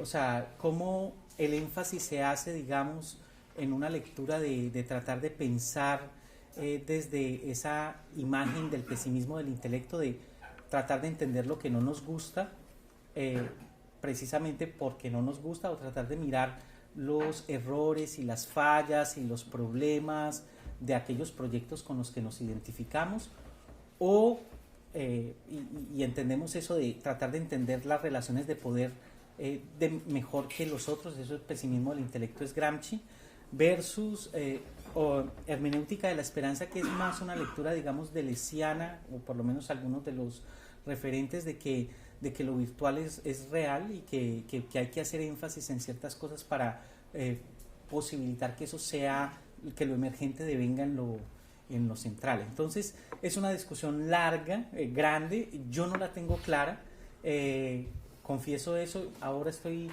en un seminario en la maestría cuyo título del seminario es Políticas de la Teoría, y uno de los ejes de la discusión es cómo entender eso, y hay cosas que yo tengo más o menos claras, otras muy muy poco claras. Entonces es esa discusión. Nuestra función es, para plantearlo en otros términos, tratar de leer esas cosas que están sugiriendo mundos nuevos que nos parecen valiosos y con nuestra propia lectura tener un efecto performativo en la constitución de esos mundos, ¿sí? O nuestra función es tratar de mirar lo que no nos gusta del mundo precisamente porque queremos un mundo distinto, ¿sí? Entonces esa es una discusión que me parece que en la discusión de Alejandro Grimson y Colectivo Situaciones o Arturo Escobar, Alejandro Grimson, se ve muy claro el asunto y tiene que ver con cómo entendemos nuestra función como académicos, como intelectuales, cuál es el lugar del conocimiento experto en la intervención política. O sea, eso tiene muchas aristas que son difíciles de desconocer y de... Entonces, ¿cómo pensar? Que la pregunta de Pamela es ¿cómo hacemos entonces algo que se derive un poco como de todas estas discusiones? Tú decías algo así como de cómo hacer o definir unos rasgos metodológicos de una cosa que tenga una orientación decolonial, que tenga esto de pensamiento fronterizo y todas esas cosas. Yo pienso que es muy edificante y muy oxigenador poder cuestionar el canon y teniendo los elementos desde el canon para cuestionar el canon, y ahorita voy a esa elaboración que es muy interesante, que la proponía Claudia y también la recogía ahorita Alex. Es que cuando uno se puede zafar de ciertos constreñimientos, es posible hacer cosas sin necesidad de pedir permiso, sin necesidad de reconocimiento dentro del establecimiento, y ahorita hablo un poquito más de eso. Entonces, lo que yo creo que los rasgos metodológicos que algunos piensan ahí, hay que inventárselos cada cual, pero pienso que el punto de partida es poder abrir esas, digamos, esas autorizaciones y autoridades que limitan cierto tipo de práctica.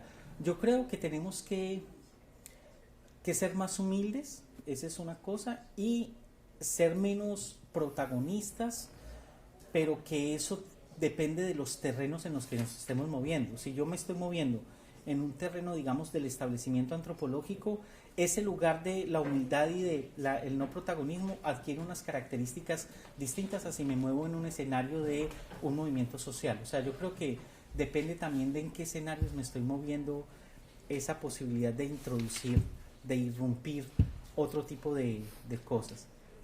Yo sé que eso no es mucha respuesta, pero lo que quiero decir es que a mí me parece que la intervención sobre el canon es oxigenante para que lo pertinente antropológico no sea tan pesado y no se pueda pronunciar tan impunemente desde ciertas autoridades cerrando ciertas cosas.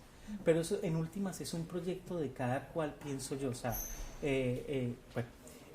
con respecto a Undima, que preguntaba dos cosas, ¿por qué Jesús Martín no aparece por ahí? Pero más que eso es el modelo, ¿cuáles son los limitantes del modelo que estoy usando para pensar estas cosas? Y si ese modelo, que es unas gafas, me hacen ver unas cosas y por lo tanto me hacen enfocarme en eso.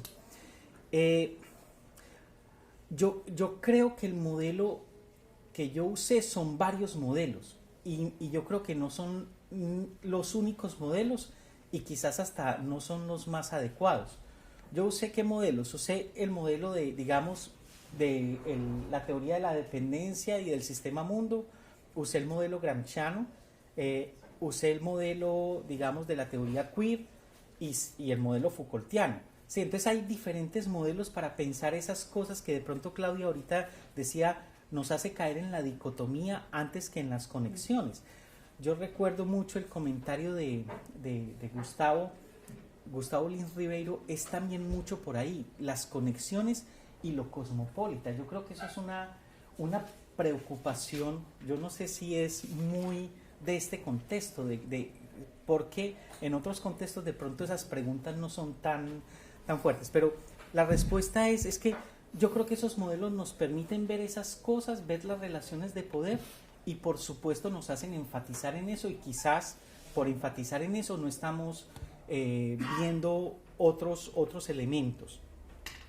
Pero a mí me parece que no son cualquier modelo. O sea, a mí me parece que el modelo gramsciano de hegemonía es muy útil para pensar cómo se están constituyendo los cánones, pero no es muy útil para pensar cómo es que se produce una representación, digamos, en un escenario académico de una población concreta. No sé, o sea, tiene unas ventajas y unas desventajas. Ahora, ¿por qué no use a Jesús Martín? En Colombia Jesús Martín Barbero no es antropología. Y eso a mí me parece pues, curioso, porque de lo que yo no he hablado es que mi otro gran campo, eso lo sabe Pamela, es estudios culturales, y Jesús Martín es un referente fundamental ahí.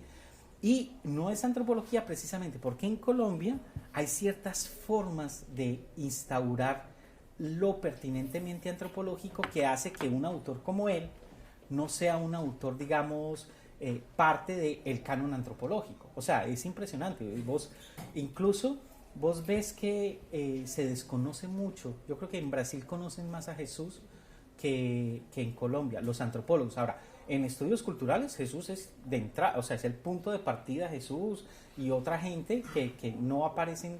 O sea, yo creo que lo que estamos apuntando con esta discusión de pensar situadamente las antropologías y desandarlas de los cánones es precisamente permitir que Jesús pueda ser enunciado y utilizado y trabajado y sin que haya que pedir permiso. O sea, es muy curioso que algunos cerramientos, digamos, canónicos de la antropología te llevan a que una gente va y otra gente no va. Esa es precisamente la problemática. Pero Jesús es valioso, y la noción de mediación, por ejemplo, es una noción. Yo pude haber conceptualizado esto desde mediación, ¿sí? O pude haber conceptualizado esto con otras categorías, por ejemplo, práctica articulatoria, para recoger a la clavo, que para mí es tan relevante para la antropología como Jesús, pero en general en Colombia la clavo es un asunto que trabajan los filósofos políticos o los politólogos o los de estudios culturales, pero los antropólogos no tanto. Entonces es un poquito en esa dirección el espíritu de mi intervención es, yo creo que el mismo, de no cerrar unos autores y unas discusiones y unos objetos desde el argumento de que eso no es pertinente antropológicamente. Argumento que puede ser reflexivamente planteado, o es una práctica de que unas cosas van y otras cosas no van. Bueno, Claudia, miren, una de las cosas más maravillosas que nos pasó con esto de la red de antropologías del mundo y con la escritura de estos artículos en inglés y todo, fue esa reacción. ¿Y ustedes con qué autoridad moral se ponen a hablar de hegemonía si ustedes están en el núcleo de la hegemonía? Ustedes están escribiendo en inglés, están usando autores en inglés. ¿Con qué cara? Pues dirían, ¿con qué cara, con qué autoridad moral están haciendo eso? Yo creo que es una reacción muy válida, o sea, en ese sentido, pero es una reacción que no entiende realmente que es que la hegemonía es lo que hay que hacer. O sea, no es un asunto de que la hegemonía hay que tirarla al bote de la basura. No, la hegemonía es la que hay que pelear, y las hegemonías que están constituidas actualmente, que a mí no me gustan, se pelean, y se pelean desde adentro tanto como desde afuera. Entonces, hacerlo en inglés desde las autoridades como Arturo, desde autores que son valiosos, o sea, en castellano hay un dicho de que no hay cuña que más apriete que la del propio palo. ¿Eso cómo se traduce?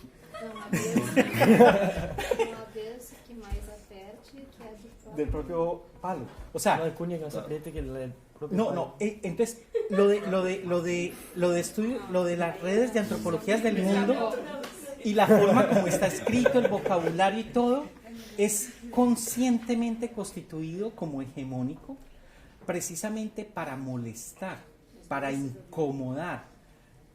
Que incomodemos o molestemos, yo tengo muy poca expectativa en eso. Marisol es más optimista, Gustavo es más optimista. Yo siempre he dicho que con los gringos nada, ni nada en inglés, ni nada de esas cosas, porque yo soy más radical. Que eso los gringos lo toman y lo convierten en una conversación de cóctel. Sí, porque tienen una gran potencialidad de cooptación, de limitación. Pero yo entiendo en términos teóricos que las disputas de las hegemonías se hacen desde guerras de posiciones. Y una de las posiciones, uno de los terrenos es ese lenguaje, esas autoridades, desde, para usar otro autor, desde capitales simbólicos que tengan y hagan sentido para esas autoridades. En Colombia... Dale, termino una cosita aquí, que en Colombia les molesta. O sea, porque en Colombia, yo no sé aquí en Brasil, pero en Colombia hay una élite antropológica. Muy americana. Sí, muy estadounidense. Muy estadounidense.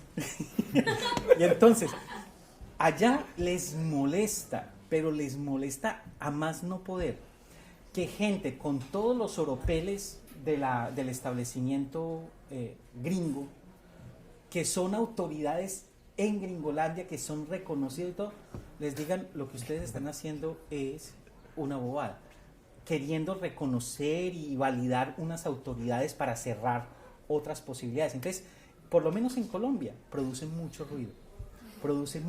Y el hecho, por ejemplo, de que yo lo diga, no tiene el mismo efecto de que lo diga un estudiante, digamos, de una maestría. Incluso el estudiante de la maestría lo puede ser mejor, hasta más elaborado, más pensado, pero el hecho de que lo diga alguien que viene de allá, que le creen allá, eso molesta mucho. Entonces, la intervención es explícitamente dentro de la hegemonía y ojalá para producir hegemonía, aunque yo creo que no, realmente no se hace porque las hegemonías no se producen simplemente textualmente, o sea, y es una pregunta que ahorita voy a abordar allá, pero sí, es desde el lenguaje, para decirlo en términos de Spivak, no es el subalterno el que está hablando, no son las voces de no lo pretendemos, sino es desde el núcleo de la autoridad para molestar, para incomodar, para hacer ruido. Ahora, ¿qué ruido, qué incomodidad?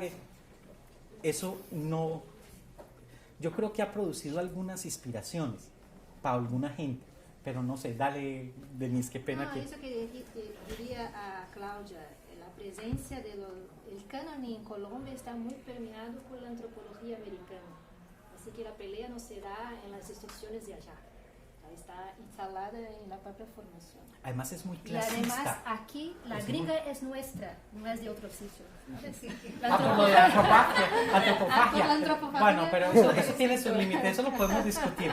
Eso también lo podemos, la noción de antropofagia, o sea, miren, para mí ha sido muy valioso que haya gente como Alcida, como Gustavo, como Rita Laura, que conversen cerca con estas cosas, porque uno ve que sí hay ciertas maneras de ver el mundo desde Brasil que son distintos de otros lugares, y los mexicanos y los peruanos, o sea, y esto de la antropofagia, por ejemplo, es o lo cosmopolita, bueno, ahí podemos abrirnos un montón, pero entonces somos conscientes de eso, y es por ahí. Ahora, lo de Foucault, Foucault no está planteando que hay una fuera de las relaciones de poder, no puede haber una fuera de las relaciones de poder. Entonces, toda esta lectura, digamos, de los dispositivos y de las tecnologías y de la gubernamentalización no debía hacerse, me parece a mí, desde una noción ingenua de que entonces podemos hacer algo donde no hayan relaciones de poder, donde no hayan esos diagramas o esas estrategias. El punto es que no todas las relaciones de poder son iguales, y ahí es donde está la intervención política.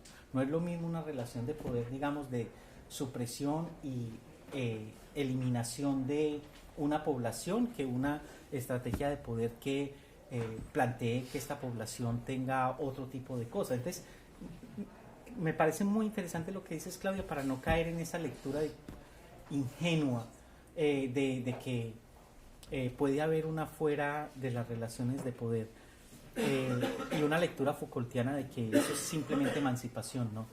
Y el poder es productivo, recordemos eso, son relaciones, toda esa elaboración que él tiene. Otra vez, yo creo que muchos de ustedes preguntan, ¿y cómo se hace eso? O sea, Claudia lo hizo y otros de diferentes maneras. ¿Cómo se hace eso? ¿Cómo cuestionar el canon? Una forma de hacer antropología que hemos aprendido con todas estas discusiones que suenan muy bonito. cómo hacer una antropología de otra manera y cuáles son los riesgos de eso con respecto a los otros. Yo les puedo contar lo que yo he hecho y ahí la he cagado un montón, o sea, no es que sea una alternativa, pero yo sí creo que cuando uno tiene estas cosas en la cabeza, uno se puede colocar en perspectiva. O sea, cuando uno, por ejemplo, entiende que la etnografía es una herramienta o un conjunto de herramientas, lo que sea, que tiene una historicidad, que tiene que ver con una definición de disciplinaria. Cuando uno tiene eso como historización y lo ha colocado como contingente, uno se puede dar licencias, sobre todo si uno no está tan jodido como cuando es estudiante que todo el aparato institucional está encima, cuando uno está en ciertos lugares de privilegio, uno se puede dar licencias que de otra forma no pueden hacerse. Entonces yo sí creo que hay que trabajar por unas antropologías más irreverentes, unas antropologías más creativas, unas antropologías más polémicas, menos antropologías en la práctica que uno hace, sin tener miedo de que los colegas lo desautoricen y sin tener miedo del establecimiento en cuanto tal, y poder discutir con ese establecimiento y con esos colegas en otros términos. Entonces, ¿cómo hacer un trabajo donde se ponga en cuestión el canon? Cada cual lo resuelve, pero yo por lo menos estoy más tranquilo conmigo mismo y puedo dormir mejor por las noches con las bobadas que yo hago y con las cosas que yo hago hacia otros colegas les parezca que eso nada que ver con la antropología, y le permite a uno conversar mejor con otras cosas. Lo de la interdisciplinariedad a mí me parece como un punto que se mencionó un par de veces, que tiene que ver con quién converso yo académicamente o con quién converso yo en otros escenarios, y uno lo puede hacer más impunemente si no tiene el rayón de que esto es antropología y esto no es, y todas esas cosas. Entonces, por ahí. Lo que Yamaina decía, yo lo que he hecho, bueno, Arturo es un estilo, Arturo Escobar tiene un estilo de trabajo con el PCN, que es un proceso organizativo de comunidades negras, y el estilo de Arturo es un estilo que encaja dentro de esto de la hermenéutica de la esperanza, o sea, tratar de subrayar aquellos elementos donde está emergiendo, digamos, un proyecto político y una perspectiva transformadora en sus términos, y ligado o muy asociado a una práctica de militancia política. O sea, Arturo Escobar es uno de los activistas más importantes del PCN, aunque el PCN no piense que él es un activista del PCN. Entonces yo creo que esa es una opción, es la opción de una identificación, y una identificación desde lo que podríamos denominar una, no sé si antropología, pero una práctica, digamos, militante con respecto a un movimiento concreto. Esa es una opción. Mi opción es distinta, mi opción es tiene más costos personales. Mi opción es la del pesimismo del intelecto. O sea, mi opción es, yo me identifico con este movimiento y otros movimientos negros también, me identifico políticamente y frente a los paramilitares, frente al Estado, frente al capital, ellos son mis aliados políticos, lo tengo claro, pero mi función no es la de, bueno, no todo el tiempo, hay tiempos en que soy un activista, escribo proyectos y todas esas cosas. Nacha, ojalá estuviera Nacha aquí con Nacha armamos una cosa tan terrible como la patrimonialización de Palenque de San Basilio, y lo armamos porque eso es UNESCO, y lo armamos para que los paramilitares no mataran a la gente, o para que si los mataran les costara más simbólica y políticamente. Y eso es una cagada, o sea, haber hecho esa patrimonialización es una cosa que yo digo, bueno, fue útil para eso, pero después se vienen otras cosas terribles ahí. Bueno, pero entonces yo hago eso también, pero mi función, como yo me imagino mi función, es la de contar historias que los activistas de pronto no quieren oír. Y contar historias que los activistas no quieren oír porque me parece que son sujeciones a mediano o a largo plazo. Les explico concretamente. En el movimiento afrodescendiente en Colombia hay una etnización del movimiento que se da desde los 80. Yo creo que mostrar cómo eso se ha hecho y mostrar las posibilidades que ha abierto, hay que al mismo tiempo evidenciar lo que entonces se ha dejado de lado y aquellas posibilidades que cierra. O sea, mi intervención es una intervención para que esos herramientas políticos que son importantes, además son articulaciones políticas, no se osifiquen y la gente no se crea y no se ponga tan cómoda en esos lugares. Entonces mi función, y además le pueden preguntar a otros colegas o activistas en Colombia, es de alguien que molesta. O sea, yo no solamente molesto a los académicos, bueno, y aquí estoy molestando a los antropólogos cuando estoy en estudios culturales, molesto a los de estudios culturales cuando estoy con los de movimiento. Ahora, hay que molestarlo sabiendo cómo. O sea, no es un asunto de desautorización, o sea, es toda una práctica concreta, pero entonces mi función es más la del pesimismo del intelecto, digamos, en ciertos escenarios. Mostrar cómo eso que posibilita al mismo tiempo sujeta, al mismo tiempo, porque posibilita, sujeta, y por lo tanto, si queremos establecer otras luchas, hay que entender los limitantes de esas sujeciones. Y yo creo que uno que es un privilegiado, en el sentido de que uno puede leer pendejadas y escribir pendejadas, mientras otra gente está haciendo otras cosas, le toca a uno ayudar a pensar eso con los otros. Entonces el asunto no es de hablar por o de, ni solamente desde el locus de enunciación, sino hablar con. Y eso es toda una, digamos, una cosa que es difícil de explicar. Además no es una metodología, o sea, es una posición política de la gente, y eso no se lo enseñan a uno.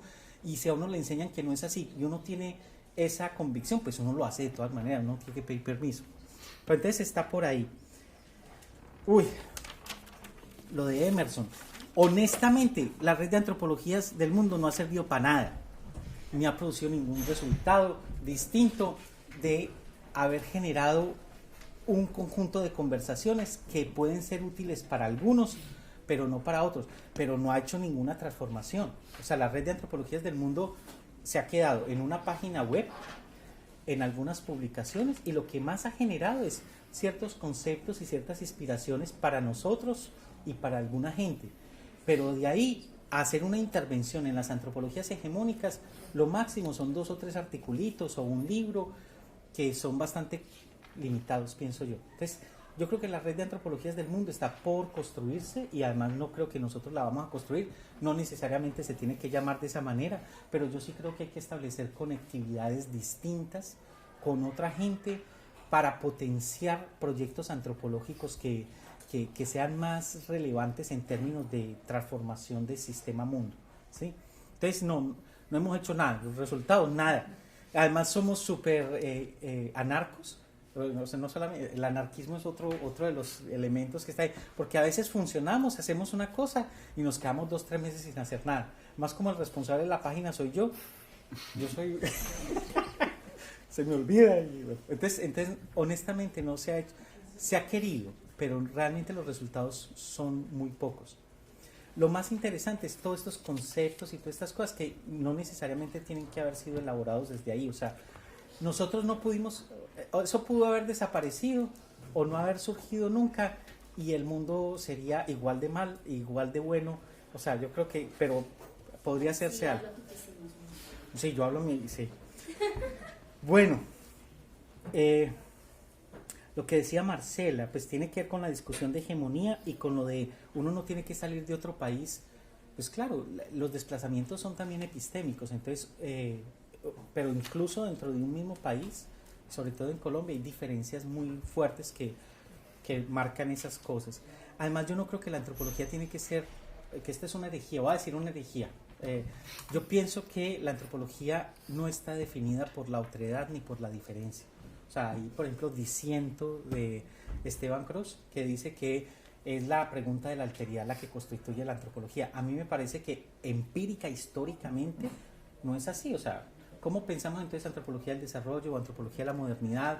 O sea, que existen como tal, a mí me guste o no, existen.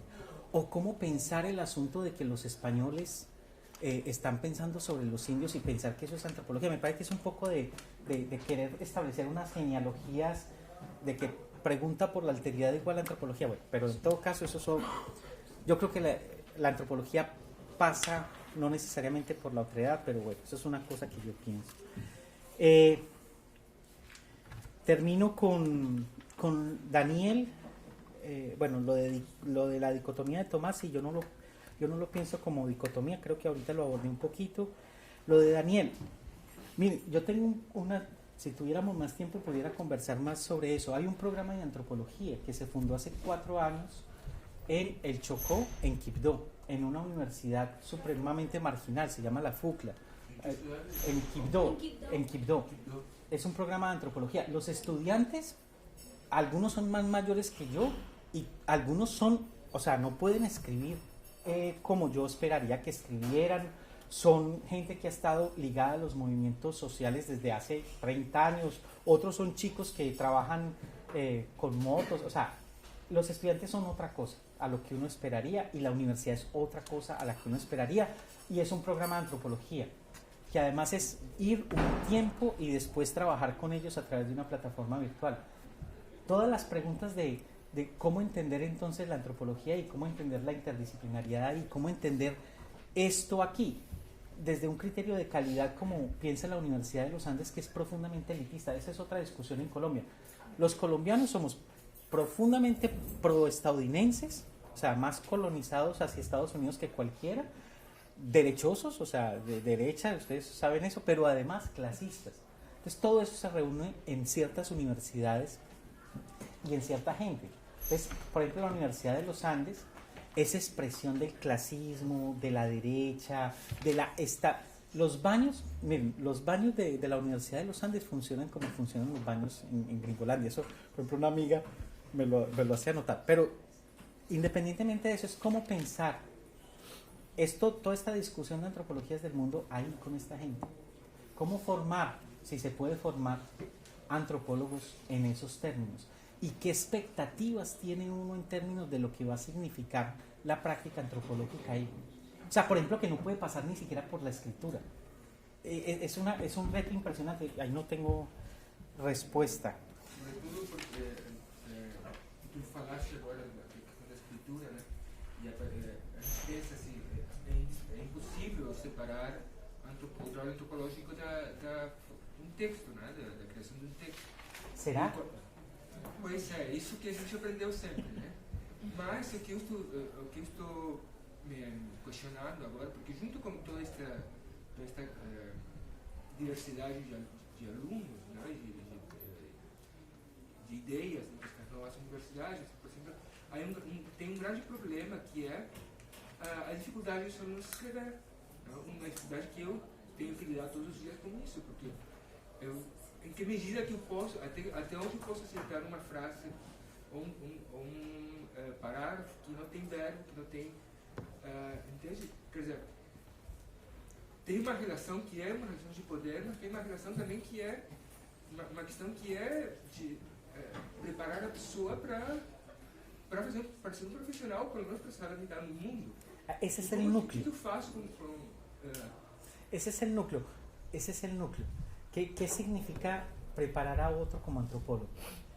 Cuando uno tiene todas estas discusiones en la cabeza, ¿cómo pensar el asunto de la escritura o de los clásicos en esa formación? Y no es votarlos. O sea, yo no soy es más, yo soy un profesor bastante convencional con ellos. Pero entonces yo creo que esa es precisamente la discusión que trae el asunto. Termino con Alex. Yo pienso que las conexiones, y me encantó que hicieras ese comentario, no implica desconocer las jerarquías y las relaciones de poder. Porque si uno piensa en las conexiones sin el asunto de las relaciones de poder, está en el liberalismo pendejo de que todos somos lindos y nos reunimos y confluimos. No, yo creo que el asunto de las conexiones siempre está pensado en términos de que no todo el mundo está en un mismo lugar, con todas las implicaciones de no estar en un mismo lugar. Y eso pasa también porque una gente tiene unas condiciones materiales, discursivas, existenciales y otros distintos. Entonces es un poquito por ahí también. O sea, me parece muy importante que no caer en el modelo dicotómico, ¿cierto? Yo creo que la noción de conexión permite pensar que no hay que caer en esas dicotomías tan esencializadas y tan ontologizadas, pero tampoco con la noción de conexión abandonar la idea de que estamos pensando en clave de relaciones de poder y no podemos dejar de pensar eso. Y cuando pensamos en esa clave, no estamos pensando otras cosas, por supuesto, porque tomar una foto de esto es no tomar la foto de aquello. Eso es y eso es un acto político. Escoger los marcos desde los cuales uno está pensando, ya de entrada permite unas cosas y no otras, por lo tanto implica una decisión político-ética. Termino con Juliana.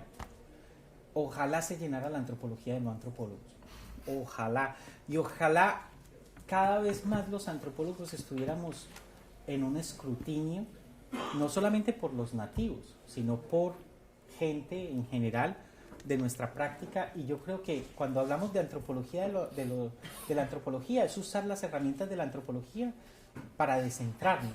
Pero eso no excluye que nos pensemos como una labor que tiene, un oficio que tiene que articularse al escrutinio y a la discusión de otros, y no para que los otros, o sea, para retomar allí que porque el otro es entonces afrodescendiente, lo que diga es más verdadero que lo que yo estoy diciendo.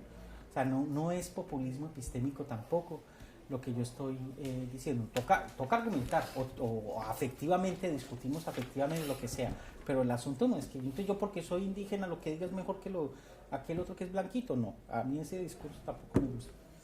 Bueno, entonces, yo no sé si hice una respuesta a todos sus comentarios, pero me ayuda a discutir y no sé cómo estemos de tiempo. Yo creo que perfeito. Não, eu tenho ganas de hacer pipi hace como 2 horas. Tá. Eduardo, muito obrigado. Pela tarde o debate segue, não termina aqui, continua amanhã com a conferência da Patrícia a partir das 9. Pela tarde a Patrícia e o Eduardo vão estar debatendo os trabalhos que foram, enfim, propostos, né? Então estão todos convidados para retomar as atividades a partir... Vamos começar um pouquinho mais tarde, porque 2h30. Vamos juntos? 2h30. Alex, te recomiendo eso. Voy a hacer pipi ya.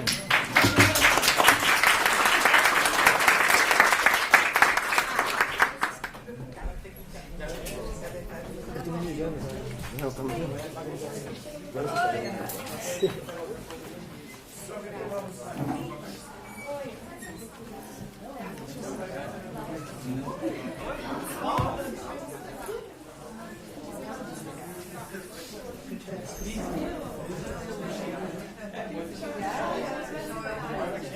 Obrigada.